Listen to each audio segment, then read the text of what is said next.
और आगे बढ़ेंगे। बाबा बागेश्वर की पदयात्रा का 5वां दिन है। यूपी में बाबा की सनातन हिंदू एकता पदयात्रा, जहां पदयात्रा में बड़ी संख्या में श्रद्धालु शामिल होंगे। छतरपुर से ओरछा तक की पदयात्रा से हिंदुओं को एकजुट करने का संदेश बाबा बागेश्वर देने वाले हैं। देखिए, पंडित धीरेन्द्र कृष्ण शास्त्री सनातन हिंदू एकता यात्रा निकालते हुए नजर आ रहे हैं और आज 5वां दिन है। और आज ये जो यात्रा है इसका 5वां दिन बाबा बागेश्वर की पदयात्रा के दौरान हिंदुओं को एकजुट करने का संदेश देते हुए ये यात्रा हो रही है।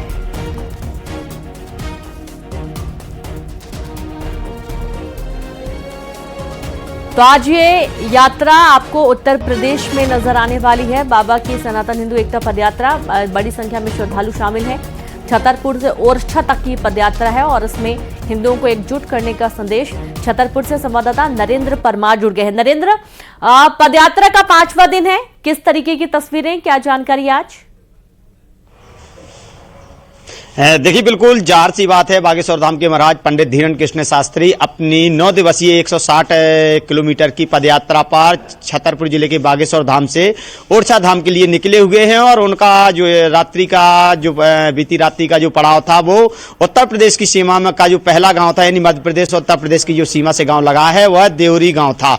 वहां पर उन्होंने रात्रि पड़ाव लिया है और आज तड़के जैसे ही सुबह हुई उसके बाद यहाँ पर राष्ट्रगान किया जाना है। राष्ट्रगान के बाद हनुमान चालीसा का पाठ करते हैं। उसके बाद यात्रा जो है वो उनकी शुरू हो जाएगी और यात्रा का जो आज का रूट है उत्तर प्रदेश की सीमा में जाते हुए देवरी से उनकी यात्रा शुरू होगी और भादरवारा जो गांव पड़ता है वहां पर लंच ब्रेक के साथ मऊरानीपुर में आज रात्रि विश्राम बाबा बागेश्वर करेंगे। और इस पूरी यात्रा में बिल्कुल भगवामय यात्रा है।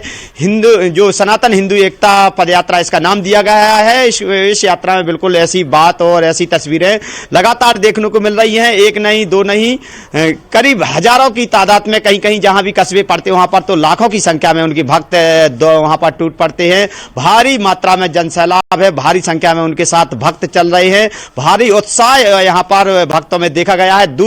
देश के दूर दराज के इलाकों से भी, जिलों से भी, राज्यों से भी उनके भक्त पहुंचे हुए हैं। तो कहीं ना कहीं जो हिंदुत्व की जो झलक है यह पूरी इस यात्रा में देखने को मिल रही है। और बागेश्वर महाराज का जो संकल्प है कि जात पात को मिटाना है और भेदभाव को समाज से दूर करना है, इस उद्देश्य को लेकर वह कदम द कदम आगे बढ़ रहे हैं। और अभी तक बागेश्वर धाम महाराज की इस यात्रा ने खुद उन्होंने करीब 75 किलोमीटर का सफर अपनी इस यात्रा में तय कर लिया है। आगे का जो सफर है कुल जो 160 किलोमीटर उनको तय करना है। देश के सभी धर्माचार्य, संत और साधु महात्मा जो हैं वो इस यात्रा में शामिल हो रहे हैं। राजनीतिक लोग और वीआईपी लोग और साथ में और भी अन्य जो फिल्म जगत की या जो अन्य राज्यों की जो प्रसिद्ध कलाकार हैं और भी यहाँ पर बागेश्वर महाराज की जो भजन संध्या होती है उसमें शिरकत करके उनके जो भक्त हैं उनका मनोरंजन कर रहे हैं। जी बिल्कुल, बहुत शुक्रिया आपका जानकारी के लिए नरेंद्र। और इस तरीके से इस पदयात्रा का जोरों शोरों से हर जगह